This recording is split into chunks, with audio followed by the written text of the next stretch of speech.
Are you a real estate investor looking to sharpen your skills or a newbie looking to become one? You're in the right place. Welcome to Where Should I Invest? Real Estate Investing in Canada with your host, Sarah Larbi.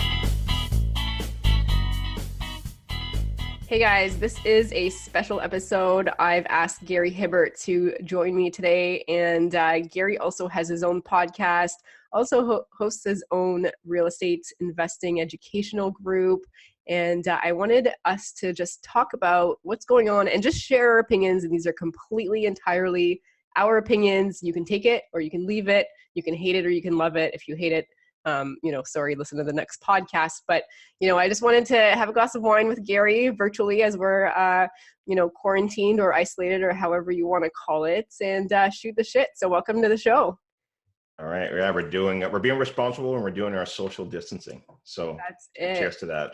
Absolutely. What are you drinking? It's a glass of white wine. I don't even know the brand. I just went down there, grabbed it quick, and ran back up because we were like 2 minutes behind schedule here. So I'm drinking red wine. I just started drinking this glass, so I'm not drunk or anything by any means. But okay. Because of this whole Corona, I have some bottles, but then I also have boxed wine now. So I've downgraded to boxed wine.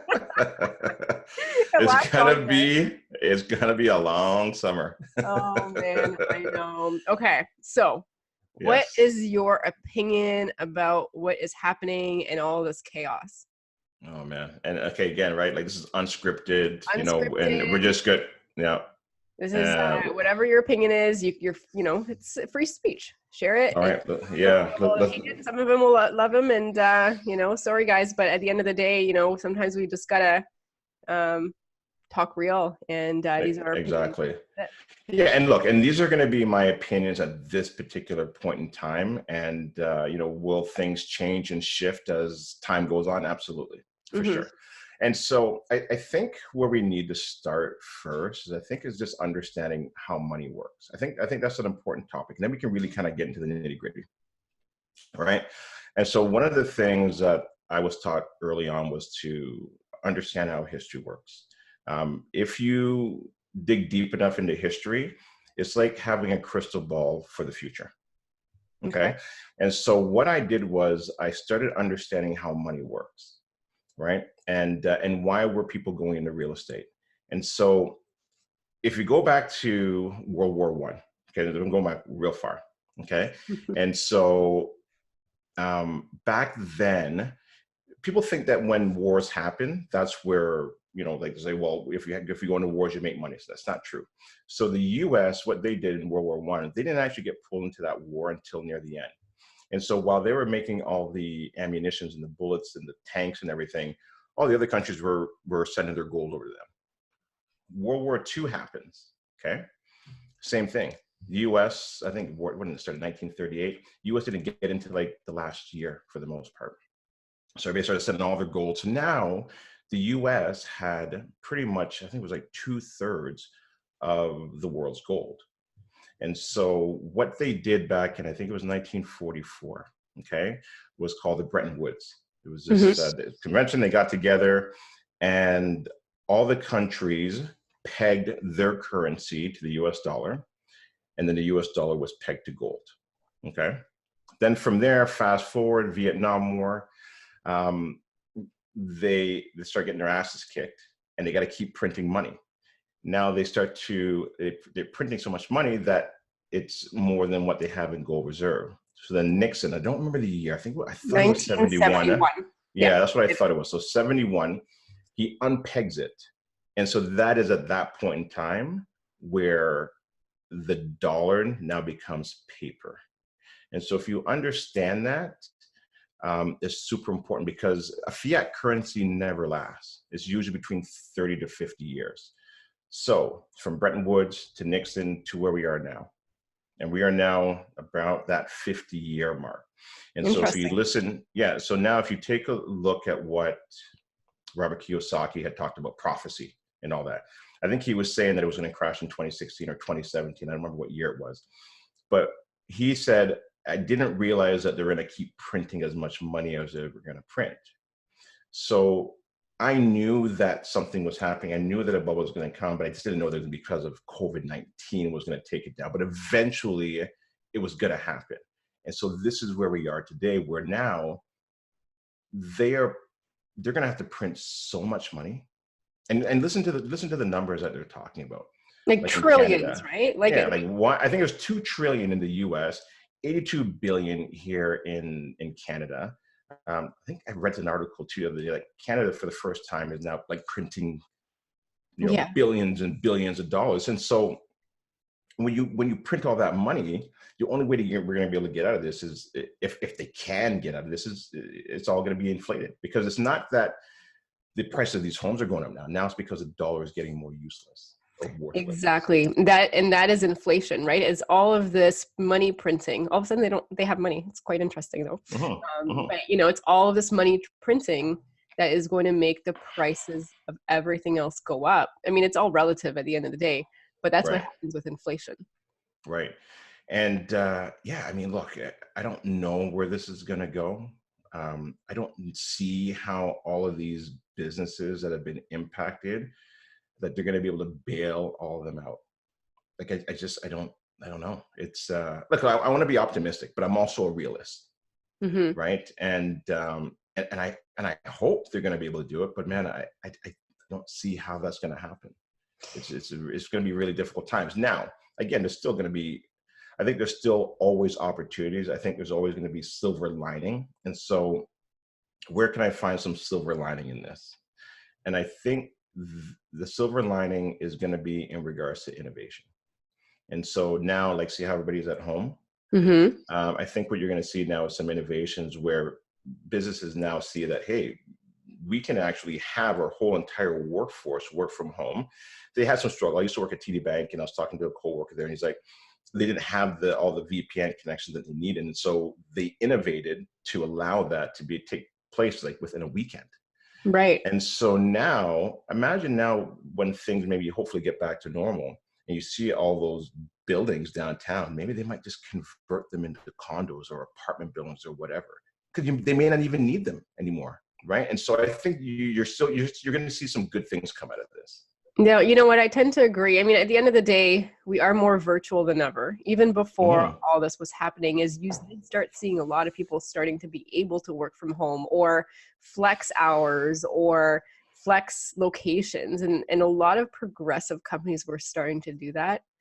And it was, when you're looking at commercial real estate, it's always that question mark, right? Is that business still going to be needed in 10 years from now or 15 years from now? Or is that job going to be obsolete? Is it going to go overseas? Is it going to become remote? I do tend to agree that more and more will be remote. And then, even just the whole, like, all the lawyers right now, like, they're just changing a whole lot of stuff to be able to still continue remotely, which is really quite interesting. And never before have we had thought that would be a possibility. Exactly. And so now they're doing the remote signing. I think as long as they have the video up so they can actually see that they've got the document in front of them, and then they sign it, right? Which is great. And that's huge innovations. And then you don't have to break it down. You can keep it. Yeah. And you know what the cool thing is though, is that as a real estate investor for residential, it just goes to show people always need a home and a place to live, but also at some point it might even be a place to work. Yeah. Absolutely. But what do you think is going to happen to people if they are not in the workforce, like in terms of like culture, in terms of, all that workplace culture, the workplace environment, like, you lose some of that by not being in person. Yeah, no, absolutely. Right. Look, again, I don't think it's all going to go away. I think you may see some of it go away, but look, you can still have business meetings at a coffee shop or wherever, or Tim Hortons, right? So I don't think that's always going to completely go away. But, again, as a business owner, you want to take a look at efficiencies. And if there's some efficiencies there now because of the issues that we're in today, I bet you're probably going to see some companies start doing that. Right. Yeah, absolutely. And even just the travel time, I mean, sitting in traffic for an hour and back and forth. And it's going to be interesting because once people have to go back, are they going to try to tell their boss that they should work from home because they were more productive at home and they actually were able to do fuller days or, more productive days because they didn't have all that traffic to sit I guarantee it. For sure. for sure. I mean, minus the kids, right? We've got kids running around in their houses right now, right? So I'm sure that's causing some stress. Yeah, I think the part that worries me the most, I think at this point, is just the small businesses and how we, and even just me, I've been guilty of that. Like a lot of the time I would just buy something because it was cheaper off Amazon and it was probably made from China rather than going locally and supporting the local businesses. And it just makes me now really think, man, I really need to switch that piece around. And even if it costs me a little bit more, I'm supporting Canadians. Right. I think that's the scariest part out of all of this, right? I mean, even when I look at my business, my business is grinded to a complete halt for the most part. My guys aren't really going out. We've been deemed though an essential service. So obviously if there's people that are in a situation where they need to buy a home or they need to sell their home, so they are considered as essential services. I was talking to one of my other investors who's has his own business. He has like a cash converter type of a thing. And he's like, Gary, like, yes, they're doing the bailout. Yes, they're giving me handouts, but it's nothing. It's peanuts. Like, I think it was like 10% off of their payroll or something like that. It was something, it was something super small. I was like, Gary, like, what am I supposed to do with that? Then you look at, I really try to stay away. I think I watched maybe like 2 minutes of news today. Honestly, I was like, same thing. I turned it off. I'm getting all the updates from my friends anyways. On WhatsApp and exactly. Right? Yeah, exactly. Right. If it's really that important, some people would like, Gary, are you not in that boat yet? I'm like, what boat? Right. But I mean, he's going through some hard times, and he's obviously concerned whether or not he's going to be able to survive it. Right. And I think the difficult things you're going to see for some investors, especially the ones that are newer, is maybe potentially them being over leveraged. Yeah, I think that's the scary part. Mm-hmm. As soon as you've got, your tenants that can't pay, and it's still right now when we're recording, it's still kind of unknown what's going to happen. I know that right as of today, they're getting $2,000 if they apply, and that includes a few things, but. Right. Now, have you reached out to all your tenants? Yeah, I've reached out to all my tenants just to see if they needed any food or any supplies. So far, they've been good. There's one that sent me a message today, and we actually, this is where it pays to have really good screening processes to find the best tenants and have great relationships with them, because in times like this, they're much more willing to work with us. And vice versa. Like I'm seeing a lot of really scary stuff out there with like rent strikes and people just telling other people not to hold their rents even though they can pay it, and like that stuff makes me angry. Yeah, the tenants that really can't pay and they're in hard times, we're all in this together, and I'm 100% going to support my tenants that have been good, and all of them have been good. So I did have one. She's home with 4 kids, and he just got laid off today. So she was texting me and she was like all worried about what I was going to say and stuff like that. But I'm like, you know what, like, don't worry about it. We're in this together. Pay what you can for April and we'll figure out the rest. And like, I think it's important to be human. Absolutely. The people that are upfront and human and have always worked with you in the past. And this is where, what comes around unfortunately goes around, because vice versa. If you were a horrible landlord, this is where your tenants might screw you over a little bit. Right. Yeah, so it goes both ways. Yeah. And you know what, we did a webinar on Monday, and I think we're going to keep doing it probably like every Monday at noon, just to give some updates in regards to what we're seeing and what we think that some of these investors should be doing. And again, like, we're not going to get it right all the time, but it's just more like, hey, we just want to get out there and help to lead and give people some direction. And obviously one of the big ones was, should you be issuing the N4? And my stance on that was no. Like, number one, it's not going to go anywhere anyways. LTB is not even open. Number two, you're just going to make a bad situation worse. Now imagine now if you did lose your job and, you've been a great tenant and all of a sudden now you get this N4, nothing's going to happen, so you're going to make that situation worse. And so I think right now with everything that's happened is about being human, compromising, maybe working out something where you can do partial payment, or maybe use last month's rent, or maybe set up PayPal and take credit card payments. But I think you've got to go down that route first, because everybody's going through a serious, serious and difficult times.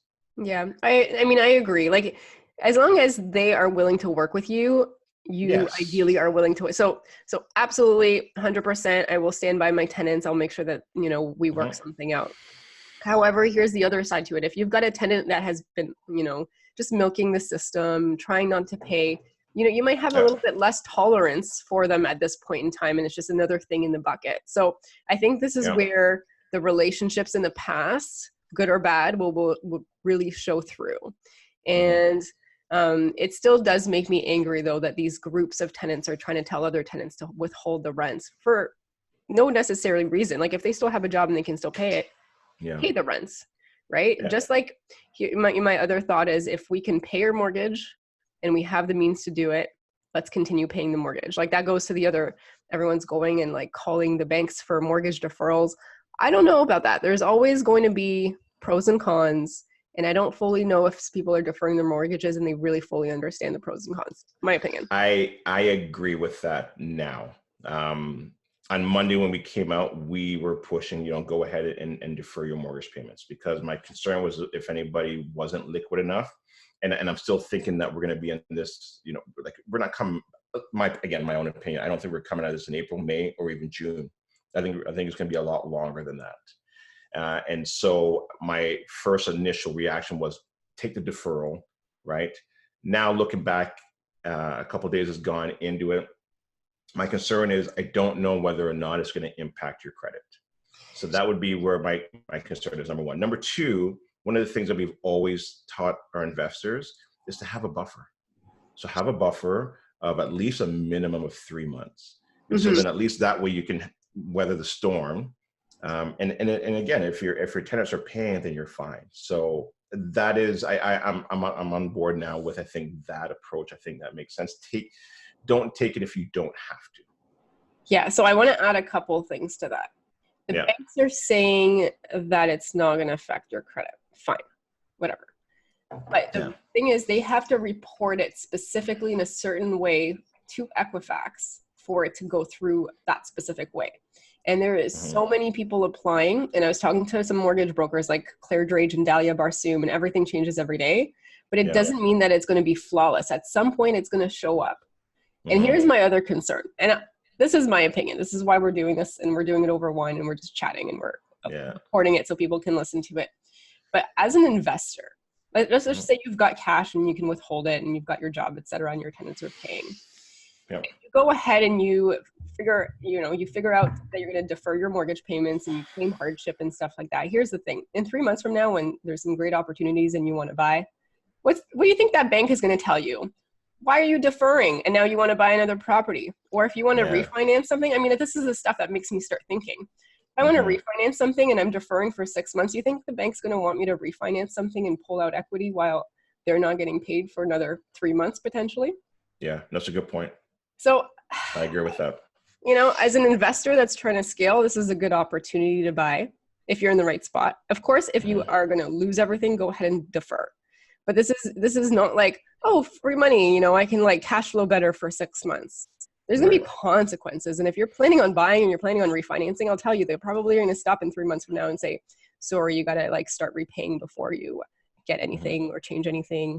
And I still don't fully believe that it's not going to touch your credit. At some point, some credit will be messed up because the banks will forget to not send it a certain way to Equifax. And there's some articles that are coming out. And again, every day we get more information and more information. But unless I absolutely had to, and I don't live that close to the edge, unless I absolutely had to, I would do it. But like, I would have to be like on the verge of losing my properties for me to do something like that, because I look at the opportunity instead of not doing that and being able to acquire when I think prices are going to go down and deals. I agree. Right. And more, yeah. And look, and again, right now more than ever, you obviously want to be as liquid as you can, right? And I think there's different ways of doing it. Maybe potentially even refinancing. I don't even know if that stuff is even going to be able to get through with everybody calling for the deferrals. I'm doing a you know? refinance right now. It's definitely taking twice as long even to get the appraisal done. Yeah. But this is a great time to refinance because I think the banks have appetite right now to loan out money, and I think they would prefer that When versus did you do it? How long ago? I started the process 3 weeks ago, and there's probably another 2 to 3 weeks left. So it does take longer. So if you've got anything to do, I would do it now. But the other reason I did it, and I don't know if the prices will look the same for the ARVs in 3 to 4 months. And I'd rather have them pull comps from January and February, right? Because they'll look at the last 3 months of sales. So I think if I'm going to do it this year, I might as well do it now where I think the numbers will look the best versus once more people start losing their jobs and more businesses start going under and people need to sell fast and deals are being bought for less than what I could have gotten today. Why not do it now? Now, I think now is the best time. I think we're going to probably peak, and I think you're going to see a decline in prices. I just don't see how they can take off afterwards. It's just going to be, look, people are driven by fear, and there's a lot of fear that's going on right now, right? Fear of not being able to pay their rent, fear of being an investor and not being able to cover those mortgage payments if my tenants don't pay, fear of the real estate market, fear of the stock market. It's fear all around. And I think that is the challenging piece right now for a lot of people, especially when people are uncertain, right? But on the other side, and I don't want to take, I got to be careful with my words here, but it's one of those things where, you know, you got to be greedy when people are fearful and fearful when people are greedy. And so when I look back when I first started investing in real estate, my very first investment property was 2008. You know, obviously I kind of went in a little bit blind, but everybody was telling me don't buy. But it was, and it was a great buying opportunity because nobody was buying because they thought that what happened down in the US was going to come up here in Canada and do the same thing. And then back then I knew enough that I had to buy it for cash flow. And I think today that still stands. It's always been about cash flow. And again, it's the ones that are going to really get hurt are those speculative ones. It'd be interesting to see what's going to happen with the condos, you know, where like I haven't even thought about that yet, to tell you the truth. Well, but it's yeah. The condo. So here's the thing with the condos. This is what I've been telling Matt this. I'm like, imagine being stuck in a condo right now where you have to go downstairs and use the elevator in the main lobby and you're quarantined. I guarantee you people are like, I wish we had a backyard. I wish we had a backyard. Mm-hmm. So I'm thinking that people are going to say, screw this condo. I mean, not everyone. This is my opinion. Yeah. And the houses with yards and space are going to be the ones that are going to be. Imagine having kids in a condo. They can't run around. I would want nothing to do with it. Yeah, but it's not even that. I'm even worried about the investors that bought these, you know, pre-built condos and are waiting for it to be built. That's going to be tough. That's going to be really, and then you have to finance it at that price and hope that it's still that price, or you're going to have to come up with the difference and pocket the difference in cash and. Yeah. Going to be quite interesting for sure. It is. I was talking to a mortgage agent the other day, and I was like, "What's happening with some of the properties that are closing, and where people have lost their jobs?" And they're like, "They're just pushing it through.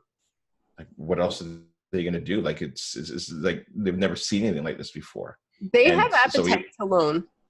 Yeah, and so they're allowing these properties to close. They're allowing people to move in." So I thought that was actually kind of interesting to kind of hear that side of it, right? I'm actually doing a call tomorrow as well too. Just like I got a home inspector and a mortgage agent, and who's the other person now? I can't remember.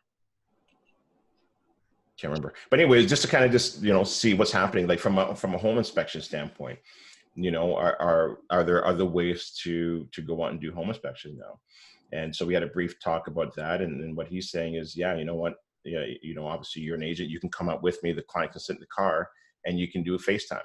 Yeah. And we can go through the house together, right? Because sellers are a little bit nervous of having too many people in their homes. That makes sense. And so I don't personally see the prices dropping unless there's a lot of things on the market. And I think people are still waiting. So there's not a whole lot of supply and there's not a lot of demand right now. So I don't think it's going to affect the prices yet of everything. But I think in like... Really? Okay. I mean, again, it's just like... for thoughts. Sure. I mean, I'm not... You're the realtor. You've got, you know... But if there's not a whole lot of properties being sold or listed, and there's not a lot of people buying, I Mhm. can't see the prices fluctuating too much until there's either, more of an unbalance. So more supply or more demand, or less supply or less demand. So where do you see prices then in December? Do you see them higher or lower? In December? Or let's not even say December, like, maybe still in the hot market. Let's say October. Or do you think, okay, let's even go further out. Let's say next year, this time, do you think homes will be higher or lower? I think in the long term, whatever you do, you'll be fine as long as you buy for cash flow and you hang on for the ride. I think ultimately it's 100%. a place. Yeah. You're not gonna do well flipping in this market. No. A year from now, it's hard to say. I don't have a crystal ball, but I'll tell you that if we block our borders and we don't allow immigration, and we also don't have jobs for the people that are claiming unemployment right now that they can actually go to, it's probably not going to do so well. Yeah. Right? I mean, what's immigration doing? About 15,000 a month around there? I think last year we did 140, 150,000, I think, came in. I don't know the exact numbers, but it was somewhere around there. Whether it be, obviously the combination of people coming in and interprovincial. Right? But yeah, that's going to be a big impact for sure. Right. Depending on how long these borders are closed for. This virus is still spreading. It seems to be going pretty quick in the US right now. And it seems like we have a bit of a handle of it better up here in Canada. Do you think Canadians just listen better, and we're more they say we're more polite, we're more cooperative, like we're all like, I don't know. I feel like everybody I know, and of course there's still some people that break the rules, but like we do, I think we isolate more than they do. I don't know, or maybe there's just less of us, so the numbers just are maybe the same, but because they're 10 times our size, it's hard to say. Yeah. Are you, have you been on the streets, or have you kind of gone out for a drive at all? Because I don't know if I even told you this story. So I think you knew that my daughter was in Spain. Yes. Right. And so then I was actually in a hotel for 2 weeks. And then people are like, well, why are you in a hotel for 2 weeks? It doesn't make any sense. So, and it was a little bit scary for her too, because, when I first called her, she's like, Dad, yeah, it's okay. It's not too bad here. Then she's like, Dad, I don't know. I think it's kind of getting pretty bad over here. And he's like, Dad, I gotta get out of here. And the tears are coming. And then we talked to the parents that were over there as well too. And they're like, this is getting out of control over here. Like, we've just never seen anything like this. And now they're talking about shutting down the airport in Madrid. So called up our agent, and I said, like, just get her on a plane, get her out of there. And he was like, okay, well, it's going to be like, $4,000. I'm like, okay, that's fine. Just put her on a plane. I don't even care. And he was able to do something. And he's like, yeah, you know what? I was actually able to get it for 400. However, the earlier change you made of the 300, you're still going to have to pay that. So 700. Like I said, I was good with 4,000. So yeah, it's your family and like their safety. Yeah. Health. Like I didn't care about the money thing right now. Just throw her on a plane. And so when she was coming back 2 weeks ago, remember, it wasn't nothing like it is today. It's insane, it's how fast it got to this. Yeah. It's mind blowing to me. And so I was like, okay, well, look, I'm still going out and meeting clients. We could either throw her in the hotel, but I'd rather just let her have her bed and let me go to the hotel and go that route. Interesting. And so because she came from the epicenter, and when she came here, I was like, well, I can't come back home now because, and then if I go out, then she just came from Spain. Yeah, you don't want to be the cause of like infecting others, Yeah, exactly. So the decision was, you know what, let me just stay here for 2 weeks and then I'll come back. And then of course, then they were worried now when I came back, like, well, what about you? Right? Right. But I mean, so where was I going with this? Yeah. So, I mean, I was going out and getting groceries for them and dropping it off and all that. But out there on the street, it's a different world now. But out there in the streets, I mean, there's still people out there. They're still driving around. But I mean, now you go to Home Depot and you've got like these, like you got to have two meters apart from each other.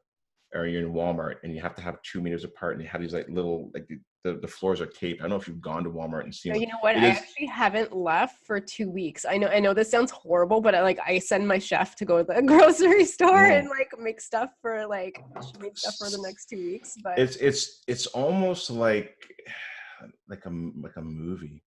Like it's how That's quickly weird. I've been driving. I haven't like actually physically gone into many places other than like Shoppers or something. It's crazy what some of these places have done. Or they have like these plexiglasses and now in front of like the return center that comes like all the way down. Interesting. Or if you're at Home Depot, like there's a lineup outside, so you got to wait. There's like 20 people, and you can only have so many people in the store. Wow. It's another world out there. It really is. And we're in Canada, so like imagine how it is in other countries. And actually, you know what? And I feel like we're pretty lucky, but like imagine like a country like Cuba that relies on tourists. I know. Yeah, a lot of those islands, I'm sure. Yeah. You know, and I remember when it first came out, and again, I'll just kind of off the top of my head, but I was like, well, why are we doing this? You know, like it almost feels like the cure is going to be worse than the actual virus itself. I don't want to downplay it. I know it's dangerous. I know people are dying. So I get that. But I'm concerned with what happens afterwards, the aftermath. What do you mean? Businesses. Well, what I mean is that, you know, because of the shelter that everybody's going into and shutting down the countries, the aftermath is going to be so devastating that you think that in 2019 and 2018, you think people had depression? Where do you think depression is going to go after this? That's a good point. Yeah, the streets are going to look so different. All the boarded up shops that make it back. Yeah. Restaurants good. That's the biggest concern that I have is the depression that's going to come after. And so, again, I want to be optimistic, but I'm also a realist. I honestly think we're going into a depression, unfortunately. I don't see how it can only be a recession. I don't see it. And unless they keep printing and printing and printing and, you know. And then what happens though? Then nothing is worth it. Like freaking roll of toilet paper. I mean, it's probably worth $100 anyways right now. Yeah, then it's like Zimbabwe money. You know, how much is that toilet paper? Like, you know, $1 billion. So then what becomes the currency? I feel like we were talking about this one day and this came to and then I'm like, okay, we have to do a podcast. So what's the new currency? Well, I don't know. I don't know if they do a new currency or not. I mean, you know, there's been talks of, you know, do they have another currency where it's backed by gold? It depends on really the confidence of people. If they lose faith in the American dollar, then if you go back in history, gold and silver has always been the currency, right? That's really what it's always kind of been. But I don't know. I don't know if they go to that or not, or do all the countries just keep printing and then you get this rising ship, right? Because everybody's kind of just prints at the same time, but then yes, everything kind of gets more expensive, and then you have a rising ship at the same time, and you don't have to. But I mean, you know, you're gonna have to find it. And I don't actually, and this is a good question. I don't even know who has the most amount of gold at this point in time. I don't know if it's China. I don't know if it's the U.S. I should probably take a look into that. It's definitely not us. That's unfortunate. No, we have nothing. We literally have nothing. No. We have to tag on to the sleeves of the U.S., right? Well, hopefully we got some friends out there. Yeah.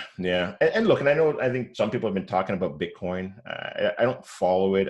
I don't see it doing anything, so I'm not really paying too much attention to it. For me, I still think hard assets is the place to be. You know, even if they do a reset or whatever it is that they end up having to do, or they print us out of this, at least I still have land. Yes. I think, and I think that's why they call them landlords, right? Lords of the land. That's what you want. So especially throughout this, people are like, stay home, and this is, you know, like they're always gonna. You can't just go in a pod and like set yourself off, like, you know, just sleep and then be back to whatever you're doing. Like you actually need a house. Like I don't see that going anywhere. And you're right. No. And we said, is the real estate the new currency? Yeah. Look, I mean, people don't talk about this. So after the Great Depression, that is one of the where most millionaires were created. Because you only hear about the depression side of it, but there was also people that made a ton of money, and they made a ton of money through real estate. I think the Kennedys made a lot of money. Yeah. Through real estate at that particular time, right? So I mean, it's unfortunate. Okay. No, I was going to say 95% of millionaires are real estate investing, right? Yeah. Here's, and here's what's going to happen now as well, too. This is going to be the largest transfer of wealth you've ever seen in your life. Because wealth doesn't just disappear, it just gets transferred. It always just transfers from hand to hand. And so now you see all those small businesses and, people's pensions and all that. That's gone, but then it's going to go into somebody else's hands. It always does. And so one of the things, I think we talked about this earlier, is that it's about understanding history. Because if you know that there's a game being played, then you can understand the game. And if you understand the game, well, then you can win the game. And so you got to be a good student of history. You just got to understand how the money piece works. And listen, there's sometimes, not even sometimes, I look at, now we're going to go to the deep end. I love looking at the conspiracy theory stuff.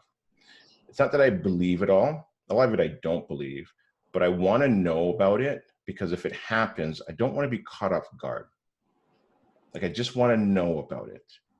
That's it. I just want to know. Let me know. And if I can see something coming, okay, cool. Because that's still part of the game, right? Because there are conspiracy theories where, a couple of years goes by and then they're like, it's not a conspiracy theory anymore. Most of them end up being, but some of them do come to, fruition. Yeah. I mean, I can see that. I mean, if you told somebody last year that this is going to be our living situation in our world today, we would have been like, yeah, just make a movie about it or something. Like, it feels like we're in a movie right now. Like, this actually feels like a movie I've watched. Yeah, that exactly. I watched many movies, but it's insane. You would have never believed it, right? It is. And look, we can go to the deep end as well too, right? Here's things that always happens as well too, is there's always trade wars. Okay, so when you got trade wars, and Trump's been doing trade wars since he got into office with China, and with other countries and Russia, and slapping sanctions, and that those are acts of war sometimes. Like, I mean, that's why if you go back to World War II. Part of what was it? Pearl Harbor, it was because the U.S. had slapped sanctions on them and they were destroying their economy, right? So then after trade wars, then you go into currency wars. And so now, where do you think we're moving into? Like, look at what's happening to each country's currencies. And so now you're going to see currency wars start happening, right? Does the U.S. remain the dominant powerhouse, or does China now want to maybe try and come up with some type of new currency backed by gold? But it's going to be, what does the world believe in, and where's their confidence? And then after that, then you get into world wars. Now, I'm not saying that this new world war might be, with bullets and guns and bombs, but I mean, probability, cyber wars. You're always hearing about Russia always trying to hack in, or U.S. is trying to hack them, or China. And, so again, I mean, I don't know, again, all that stuff. I hear about a little bit of it and kind of just tune into it, because I need to know a little bit of that stuff, because if it does happen, then I'm not going to be, oh, well, I didn't know that was coming. I mean, we're definitely in interesting times. And I mean, none of us has a crystal ball, but it's always interesting to think about it and try to understand what's happening, because there's so much stuff that they are probably not even telling us right now, that if we found out, it would be a whole different ballgame. And I don't know what that is. But wouldn't you love to just be like a fly on the wall in the Oval Office? Yeah. I would just love to hear some of those conversations. And I'm sure, look, they've got to come out and they've got to say, look, we're going to be back to normal in or you only have to stay in your homes for 2 weeks. Can you imagine if this came out and said you got to stay in your home for 2 months? You couldn't handle it. But I feel like that's exactly why they said that 2 weeks, and they said April 5th, I think, for those kids coming back to school. But yeah, they would have, because we would have gone crazy, and we didn't believe in the severity of it back. Right. And each day that goes by, we realize it may be a little bit more and a little bit more and a little bit more. And of course it's going to be. And I mean, and so then after that, like, hey, look, we need 1 more week. Okay, cool. I can handle 1 more week. Okay, we need just 1 more week. Oh, look, a few of you guys aren't listening. So now you screwed it for everybody else. Let's do 2 more weeks, guys. And look, and Trudeau's even actually said if he has to, he will do what's necessary to keep people indoors. And what does that Right. mean? Just I mean, read look at between the Italy. lines. That's scary. Like there's some Yeah. videos that are out there. I don't know. It's just insane. What are the videos? I haven't seen Not those even videos leave yet. their house. There's like Those ones. Yeah, everywhere. Now I don't know if they have the armies deployed there or the military. I know I think they're doing that to New York right now. I've seen some videos of that stuff. But I mean, look, I hope it doesn't get to that. I really do. But I mean, where we are today, I never thought in a million years it would have gotten like this quick. So if it's gotten this bad this quick, you cannot rule out anything. No. And why are the banks deferring for 6 months? It's there's probably some time for people to go back and fix their, get a new job and this and that. But that means at least, in my opinion, it's going to be 3 to 4 months. That's a good point. Yeah. Look, I already told people I think summer's canceled. Right. Yeah. So I'll see you up at the cottage. Yeah. You know what's interesting? So here's the thing is because I have an Airbnb in the cottage and it's rented, but I think if the virus is not as bad, I think people and the borders are still closed. Like this cottage will do really well because people are going to want to get out of their small condos and get some fresh air and get some water. So I actually think the Airbnb industry up here, as long as like we're not like fully in quarantined, et cetera, that extreme, I think it'll actually be pretty good. You're probably right. You know what? Because when I was in the hotel there for the 2 weeks, the first 2 days I was like, yes, freedom. Right there by myself. Then I can tell you this: day 3, 4, 5, maybe like 6 days, I was not enjoying it, and I found out that I actually wasn't really that comfortable being by myself. I'm more of a social type of a person. I like hanging out. I like going having a coffee, taking clients out, whatever it be. But I can tell you near the end, I actually started to enjoy it, just enjoying the quietness. But I had to go out and take a walk. I had to you cannot stay cooped up for that long. Right. And I think some people are taking it too far. Like, look, I'm saying, yes, definitely self-isolate, but you can still go for a walk. And I think the walk is important because now more than ever, it's important to get your exercise. It's important to eat healthy. Wake up in the morning, blend some kale and put an apple in there and put some lemon and put a little ginger. Because when you're indoors like that, it's it's going to take a toll on your health. Mm-hmm. Right? So. Don't you worry about that. So I'm thinking like there's a lot of people with mental health, right? And are those people going to be okay throughout this? Because I could see like the suicide rates. I know it's horrible to talk about, but I can see that rising.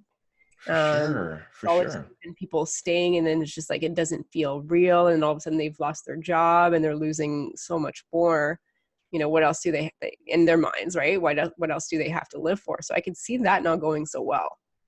For sure. And listen, man, we're social beings, and now we can't even hug. We can't even touch. We can't, like anybody outside. Like it's so weird now. Mm-hmm. And so, like my car broke down as well too when I was at the hotel. And they couldn't get my part in time. And I was like, okay, I need to get a new car anyways, because I was looking a couple months ago. And so I just did it just in time to actually get to my new car because they actually had closed that night, but then they were still doing their deliveries the next day. So I was like, okay, cool. But you go in there and it's like, there's nobody there. Everybody's wearing gloves. You just know not to shake hands. You just, hey, and you just do it like a head nod. It's so weird. It's not our culture too, right? Like we see our friends, we give our friends a hug or handshake. Yeah. They couldn't. Yeah. And then I took the car for a test drive, and he could not come in the car with me. He wasn't allowed to.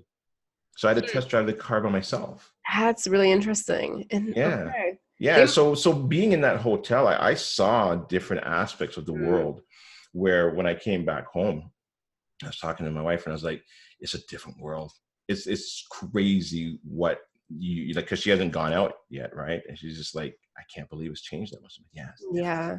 It's different. It's so weird. So I haven't really gone out yet either. I mean, at some point I'm probably going to go to the grocery store and get some groceries as I'm up here, or like go to the bakery and get some takeout stuff. But so when do you think like people can actually say like, I am not sick you're not sick, you've been quarantined, I've been quarantined, can we actually hang out? When is that going to happen? Not until the past summer. You think so? And even after then, I mean, just the shell shock of this, you're going to be in this, like, I don't want to touch because I don't know. Maybe it's still lingering around. Like, I don't know. Okay. Look, here's a good thing to look at, I guess, would be Wuhan. What did it take them, about 4 months to get out of it? Mm-hmm. Yeah, I think it was November, right? Or October? I thought it was, yeah. Well, I heard early December. And then I think they reported to the WHO end of December. Okay. And listen, anybody that's listening to this, make sure that you guys do all your fact checks. Yeah, we're just talking about opinions. Yeah, right. And so if it took them that long, right? Here's a concern that I have, right? See, they weren't flattening the curve. Like, we're trying to flatten the curve. You've heard that, right? Like, we got to flatten the curve. We got to flatten the curve. And I should be listening to the news maybe a little bit more, but I don't. But if I think about it logically, flatten the curves means that it's going to take even longer. And flattening the curve means that you're trying to stop the wave of people going to the hospital. So then if you're flattening the curve, you're not doing it just like, hey, let everybody just go around and do what they want. And then you have this big surge of people that end up having to go to the hospital, and the hospital gets overrun. So if you flatten the curve, that means there's a little bit here, a little bit there that go to the hospital, but that just means that it's going to be extended even longer. This is what I think. Okay, interesting. Yeah. Okay, so I want to ask you about rents. Mm-hmm. And what you think. So like, the house prices are going to go down. I don't think people are going to buy as much, and I think people are going to sell, but they still need a place to live. So like, I think the rents are going to go up because there's going to be less people that can buy and more people that want to sell. But what do you think? I think the rents will kind of remain where they are, depending on what happens. If homeowners that had good jobs before or were business owners and they're forced to sell, then you're going to get an influx of more tenants out there. And so then you will eventually see it rise. And then that will then start to lower the price of the homes. I think, if I had to guess, I think that's what's going to happen. You know what I think is going to happen? I think the houses, the rent is going to go up because people are going to want the yards and the space if we're still quarantined. As opposed to the condos. Condos are going to stabilize or go down maybe a little bit. Yeah. If you're coming from owning a house and you're a homeowner, you're probably not going to want to get cooped up in a condo. You're probably right. No, and you know what? It's a good point, because now that I think through it, I think if it gets really bad in New York and people see that, they're going to be like, hell no, I don't want to live in tight quarters like that. There's no reason, unless you have a job that you like have to get to really fast. There's no reason to live in New York. Yeah, New York's going to get hit hard. California is going to probably get hit hard. And I shouldn't say that there's no reason to live in New York, but if you don't have to physically go to work and you can't really go anywhere. Yeah. I don't know. I mean, whether you have a house with a yard or a condo, I mean, can't go anywhere anyways. Yeah, exactly. No, but that's a good point. I think people are going to want more space. Mm-hmm. I think so. You know what? Now again, I don't know a whole lot about this. Have you heard about the whole 5G and that type of network that they've got? I don't follow. Have you heard anything about that? Yeah. So I think in China, they've got this 5G network. And I think like on the 4G or the 3G, you have your apps on your phone. And so that with that type of technology, you can turn off location services, or you can turn it on. My understanding is with 5G, and again, anybody listen, fact check this. I have no idea what I'm probably talking about. But when you walk into say McDonald's, and they got tons of cameras over there in China, that is face recognition. Oh, okay, Gary just was in McDonald's. Okay, cool. Gary just went outside. Uber. Okay, Uber comes. I don't even say my name because face recognition. And so there's a lot of tracking that's going on with people. Okay. So now imagine we're in this very fearful time. And the government says, hey, look, you know what? We could introduce 5G. And then this way now we know where everybody is. wouldn't you want to know where everybody is when we're fighting this enemy that's invisible? You know what? I have heard of that. Yes, Yeah. Matt brought that up, and I'm like, what? Yeah. And so then that's, I mean, think about it. Like, we're all scared. We don't know where this enemy is.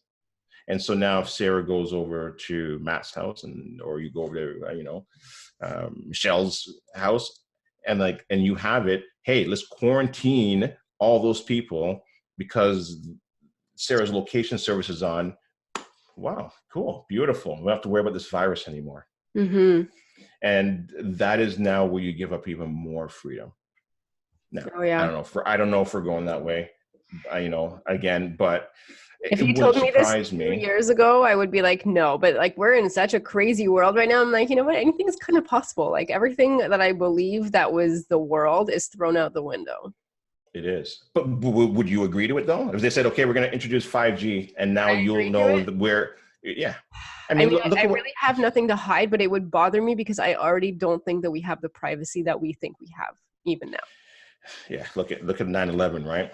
And look at the airports now. They're not scaling that back. Anytime they take away more of the freedoms, they're always going to keep that stuff in place. Right? It's a way to control. And there's a lot of things we probably don't even know, and we'd be angry if we knew. Right. And look, and we've been doing all this face recognition for them with those apps, and you unlock your phone now with your face. Social media. we're all everywhere.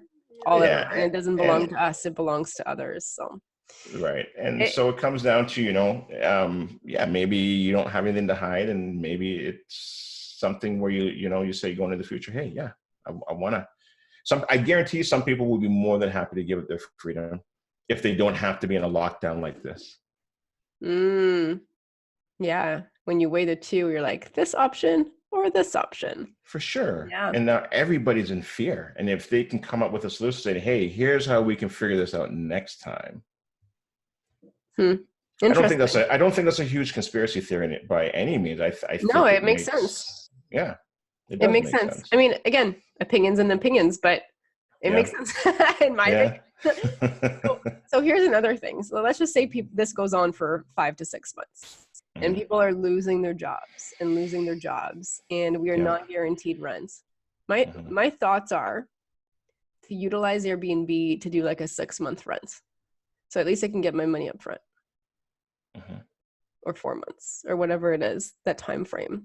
And I was talking to a student of mine, and it's so uncertain even just to take first and last right now, because you're going to get anything else afterwards.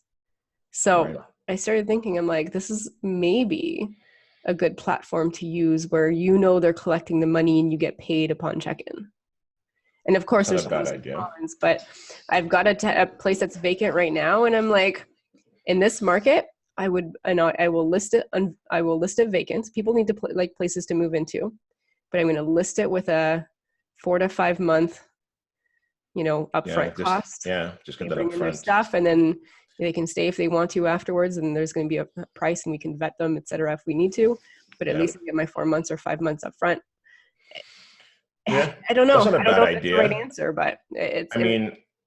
I think that's not a bad idea. I mean, look, I think for me though, I would probably still rent to families, but just really take a look at their job. You work for TD Bank, cool. Okay, they're probably not going anywhere. Or income, right? Because I would say disability is probably pretty safe too if somebody's on permanent disability. Yeah. I just don't know if I'd go down that road or not. Me personally, you know what? But it's guaranteed. Yeah, I will say I have great tenants on disability, and they have paid every time, no problem. Yeah.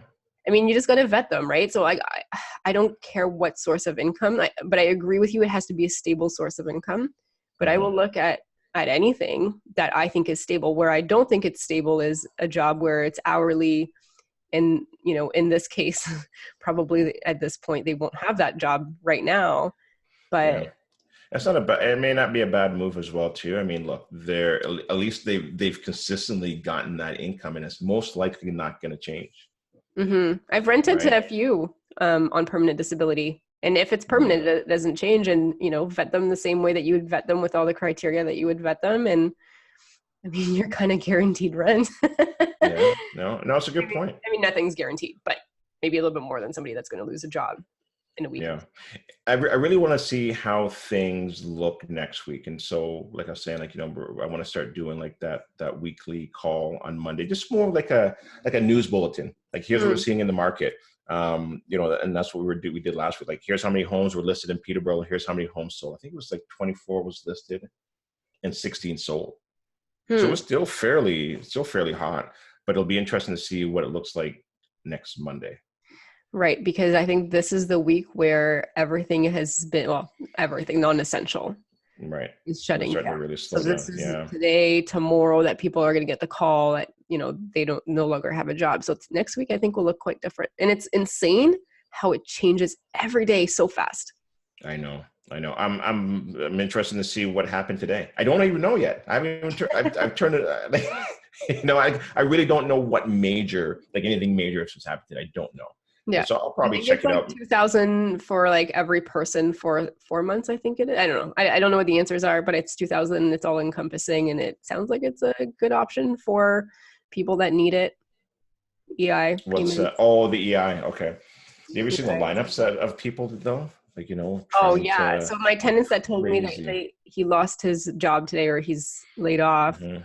They applied and they told them that they don't even know when the wait time is because there's so many. And I'm like, okay, look, you've been a great tenant like for like years. Like she's been with us since 2014. I'm like, you know, we're going to work with you. Obviously you've never taken advantage of us. So again, goes back to the relationships, right? If your tenants treated you well, most likely the landlords are going to treat the tenants well in return, and vice versa. If they didn't, or the landlord wasn't good to the tenants, this is where people unfortunately might say, screw you, you were an ass, right? Vice versa. It could be to a landlord or to a tenant. And I think if you were fair, firm, consistent, and, you know, showed some compassion throughout other things and, you know, had that relationship with them, this is where you'll come out ahead and they'll come out ahead overall.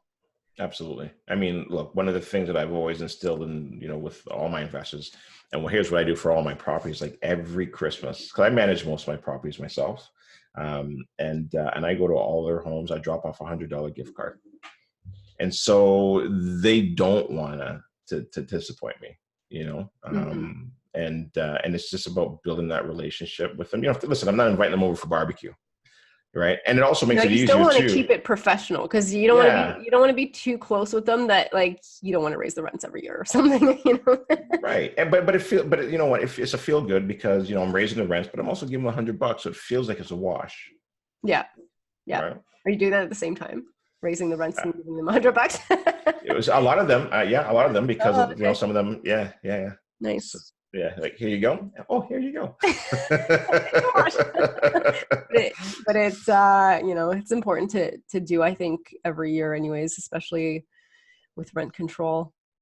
Yeah, for sure. So it'll be interesting to see. You know what actually scares me now that the landlord board is closed and how many applications are going to go in. It's already so delayed because they don't even have enough adjudicators. They're going to be so much further behind. And what I feel sorry for in either direction is somebody that truly needs to get a resolution because they're you know, maybe the tenant just decided that they were going to milk the system and not pay for months. Right. Yeah. I mean, there's professional tenants or vice versa. You've got a landlord that is not, I don't know, taking care of the basic safety, you know, essential repairs, and they're trying to get it done. Or like there's things that actually need to get done, but the system is going to be so bogged down by so many things. And it already is. Like, that's the problem. Yeah, this is going to be, look, man, I listen to a lot of people so far, like, and I get it. Like, it's great to be optimistic, but man, it's gonna be a mess. It's gonna be messy with the whole landlord and tenant board, and especially, you know, tenants that decide to band together and not pay rent. You know, some of them are gonna be in there for like a year and a half probably.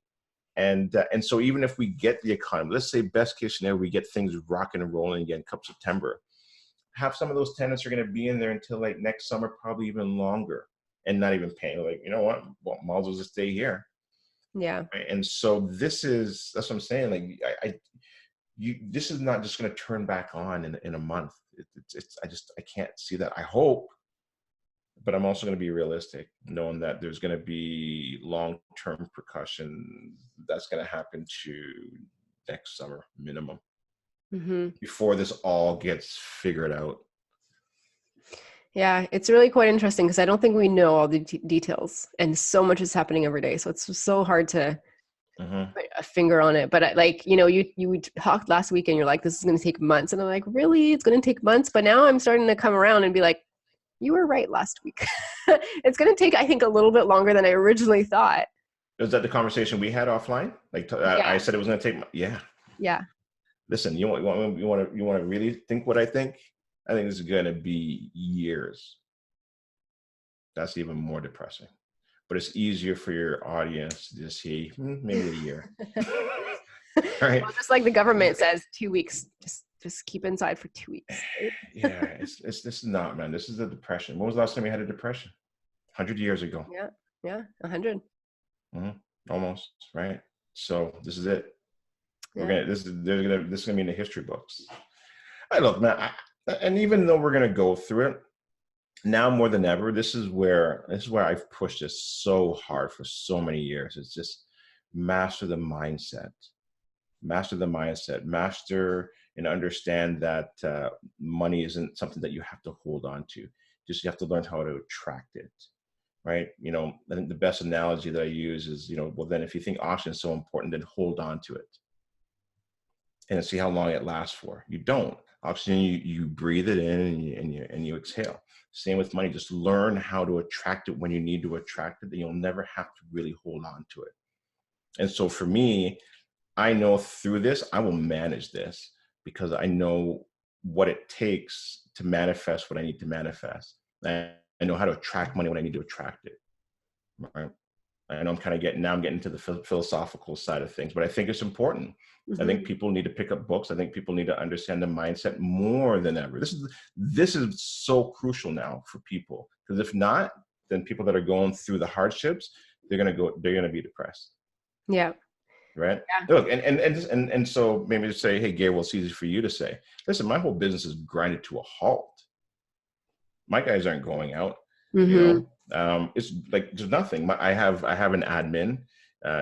She's like, Gary, what do you want me to do today? I'm like, nothing. Like there really isn't much to do. There's a couple of things that that we're sitting around that we wanted to eventually get to. So she's doing that, but it's getting to the point. It's like there's not much left to do. Mm-hmm. Then I've got my social media company. I'm probably gonna have to let them go. I just signed up for coaching. I think I'm going to have to probably continue on with that. But, I just canceled my gym membership. It's such a cascading problem. Yeah. That's the difficult thing, right? It's tough because even though the government is saying that they're going to help the small businesses and this and that, like how long are they going to help them for, and how much like money are they even going to be able to help them with? Because like even just all the stuff that you're doing, like those are all people that are going to get affected, that, you might have 4 or 5 businesses and people that are, different groups of people. The government's not helping you with that. No. Right. So it's just unfortunate, but those people are going to lose their jobs at some point. Yeah, it is. It is tough. Right. So, but I already told her we're keeping her on. So I said, that's fine. We'll figure something out for you. Because she's got car payments and things that she's got to do. We can share her amongst investors. Yeah, I definitely have to ask to figure it out. Yeah, she's fantastic. Actually, she actually helps Matthew out from time to time. She's really good. Oh yes, it's your niece. Yeah, Adelaide. Yeah. She's fantastic. She's fantastic. And so I told her today, because she was getting a little nervous, and she's like, well, I guess maybe whenever you just need me, I'll just work. And I was like, no, listen, your job's safe. We have to cut your hours a little bit, but I still want you to continue to work. Mm-hmm. Right. It's going to be interesting because there's a lot of companies right now that they're trying to hold on, but at some point, when is enough, right? Like when is enough bleeding enough? Exactly. And again, right, it's I'm cutting costs where I can, but you're right. Eventually, potentially, depending on how long it goes on for, I hope it doesn't go on that long, but It's gonna be interesting times. Unfortunately, I don't think exciting, fun times, but it's gonna be interesting. And like you said, it's mindset, and you really have to work on that and be strong, because there's gonna be it's gonna be a hell of a roller coaster for It is. everybody. It's going to be a roller coaster. Listen, but I think there's still going to be some highs in there. There's going to be some lows, a lot of lows, but there's going to be some highs in there. And I think you're always just going to wake up every morning, just try and find and see where the silver lining is going to be in this, right? I mean, look, now that I'm doing more webinars online, and I'm just trying to let people know, like, hey, look, I'm here to kind of guide you guys through this. I don't have all the answers, and so it's helping me now to connect to even more people, Mm-hmm. and so that's a good thing. People now probably will maybe tune in more to my podcast, or try to figure out more, what Smart Home Choice is all about. Our Fast Start class, we usually do it in class. Now we're going to do an online version of it. So I think there's still going to be, like, you still got to look for the good.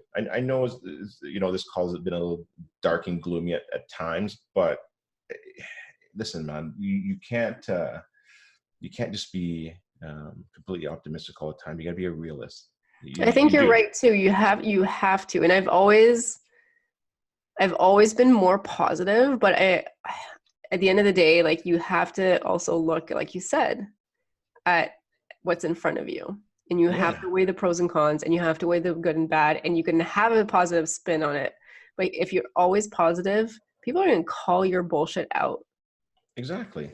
Listen, when I used to go to the clubs, I used to hate when the lights would turn at 2 a.m. But the party has to end at some time. The party has to end, and I think the party's ending.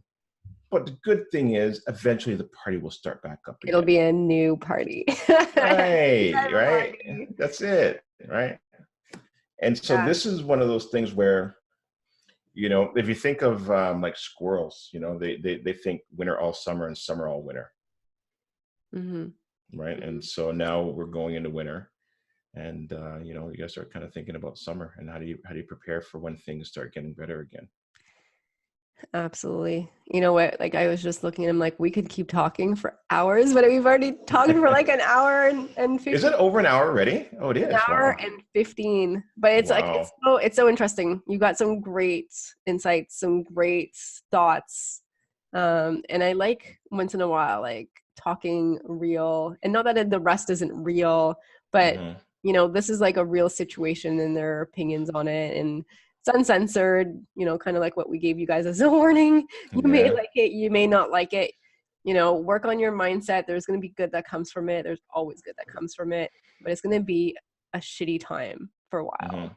But it's going to, look for the positives in those shitty times. Right. And if you've got your health and you've got your family, this is where the stuff that matters will matter more.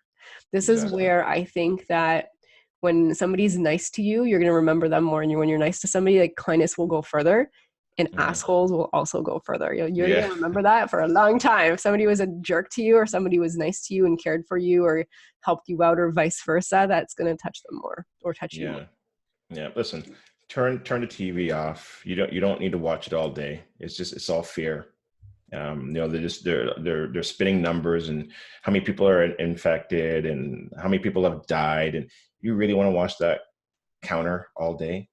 So just turn that off. It's not doing anything from you. Catch Social the media news. too. Mm-hmm. Yeah, you listen. I went into social media because I was just looking to see if I can get some info, just on somebody's thoughts on, just on the N4. And I went into a couple forums, and it's nasty.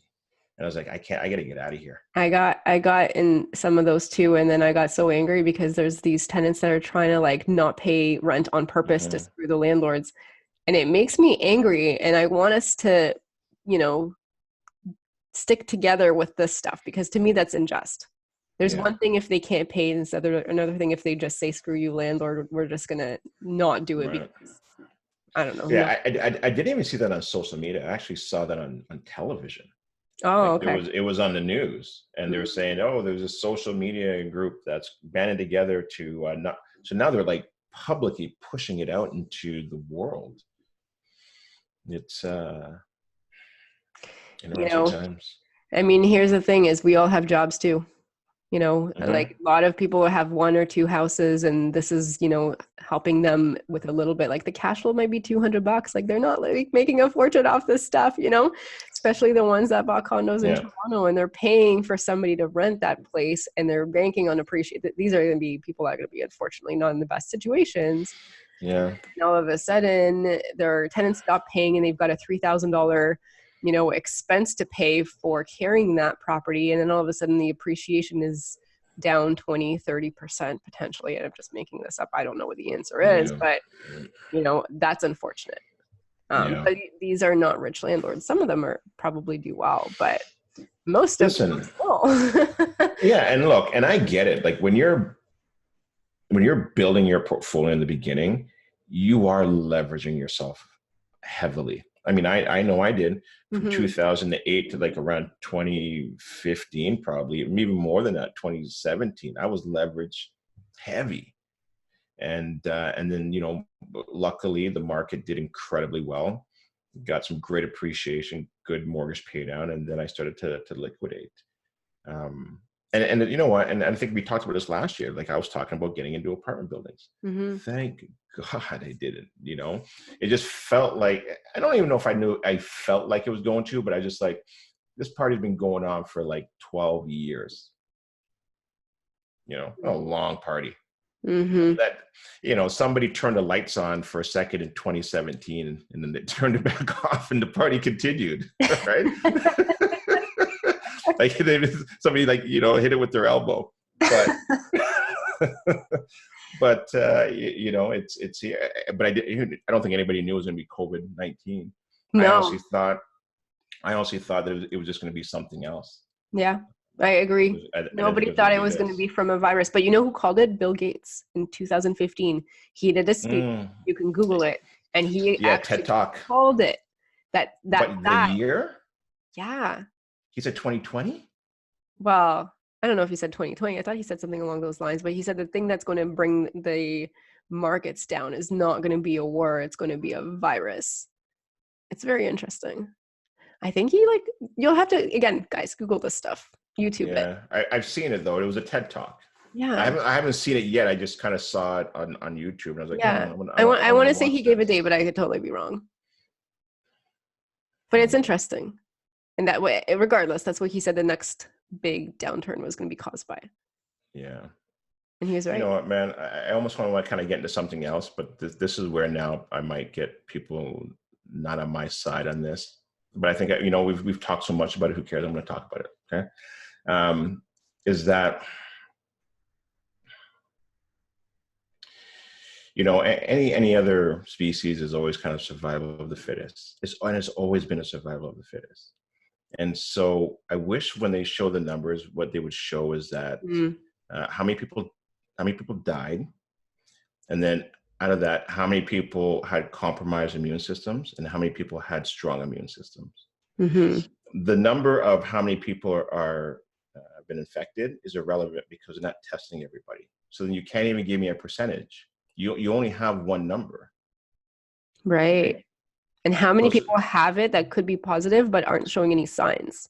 Right. There's lots of people. Yeah. Listen, my daughter could have it. I don't know. Right. Because there's lots of people that show zero symptoms. And so, but I do understand that, it's, most of the people I think that are getting hit are the old. There are some young people. I know that I've seen where, some people in their 30s and their 40s that are strong and healthy have been, hit with this.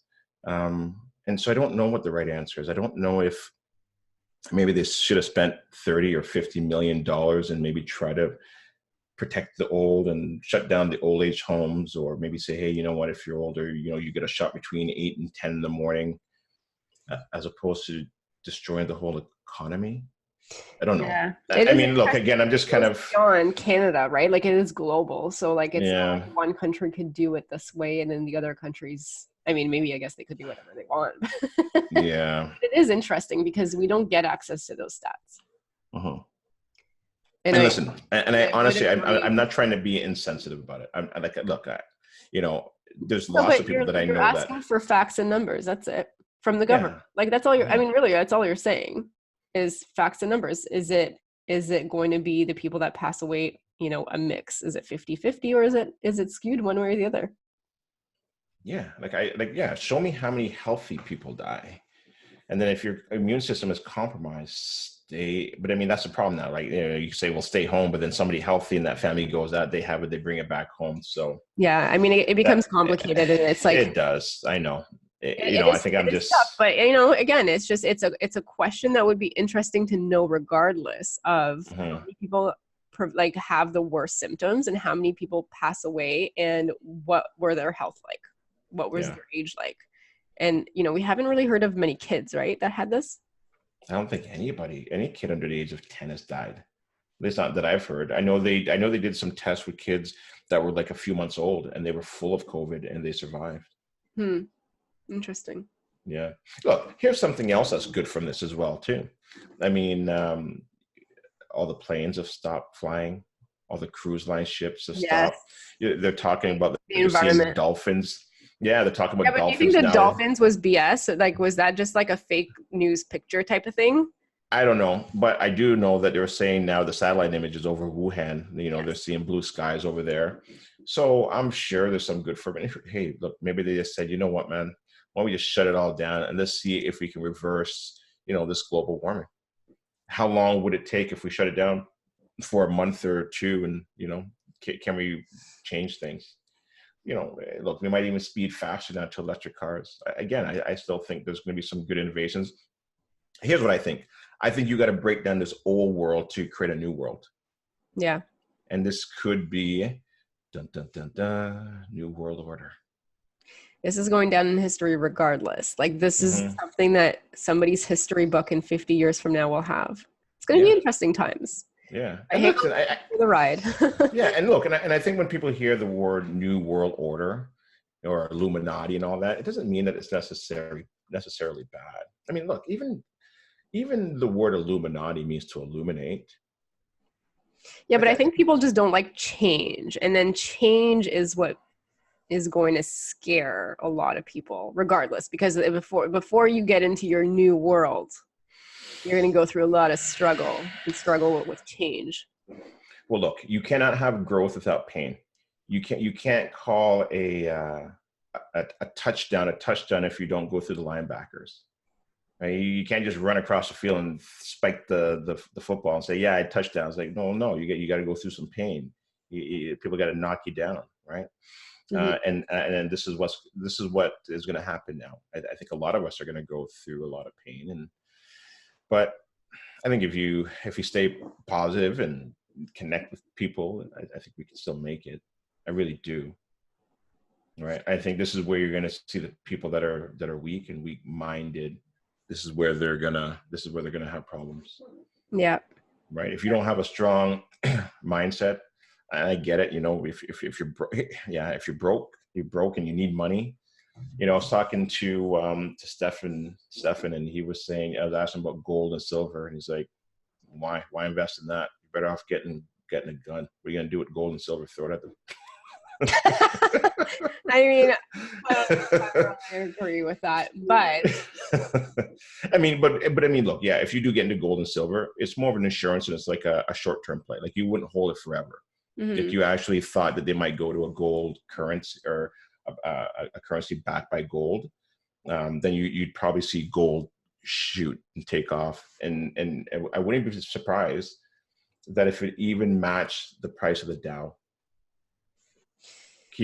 Remember this one, okay? If gold reaches the price of the Dow, then we got some serious problems. And I don't know where the Dow might go down to 10,000. Gold might come to 10, but just keep an eye on that. That's interesting. I don't know. I could see real estate being the next big currency. Okay. How? What do you mean? In what sense? I don't know. I can't. Well, because everyone's gonna need to buy something to live in, to rent. Well, look. The dollar itself, not as trading currency, but like the big thing that people are. For sure. I mean, look, the dollar itself is useless. It's goods and services. That's really where the wealth is. That's it. The paper is just a receipt. Yeah. Right. This is This is crazy. Welcome to the new world, guys. I hope that you've enjoyed this podcast. Gary and I can keep talking. So if you enjoy this podcast, can you send us an email or request? We can have another one of these episodes. I usually don't do them like this. It's usually me asking people about, how they got started in real estate and all that stuff. But we switched it up for a special episode. Gary, thank you for being on the show. And thanks for all of your insights and sharing your opinion and being fucking real. That's awesome. So man, I appreciate that. And thank you for having me on your show again. I love hanging out with you. I love conversating with you. I thought this was a great conversation. I enjoyed it. We had no idea where we were going to go with it, and look, and as long as you guys can just take some information away from it and use it, great. And whatever you don't think that we said this evening made sense, and just leave it. That's it. Probably a lot of stuff that we said doesn't make sense, but that's okay because they're my opinions and they're your opinions, and we're having a nice glass of wine talking about this as we're in quarantine or, whatever the proper term is, self-isolating or whatnot. I don't know what the proper term is yet. Yeah. But, this is good. I enjoyed my conversation, and it's, positive mindset, and you're a positive realist. Yes, a positive realist. I think that's important in these times, right? It's going to get worse before it gets better. Yeah, absolutely. Right. Guys, on that note, hopefully you enjoyed the podcast. Gary, thank you so much for being on the show. No, thanks for having me. I enjoyed it. We'll do it anytime. You let me know. Sounds good. We can do this weekly if you want. All right. If you guys want to see more of it, let us know. All right. Thanks so much for listening to Where Should I Invest with your host, Sarah Larbi. Make sure to listen in next time. We'll catch you on the next episode of Where Should I Invest?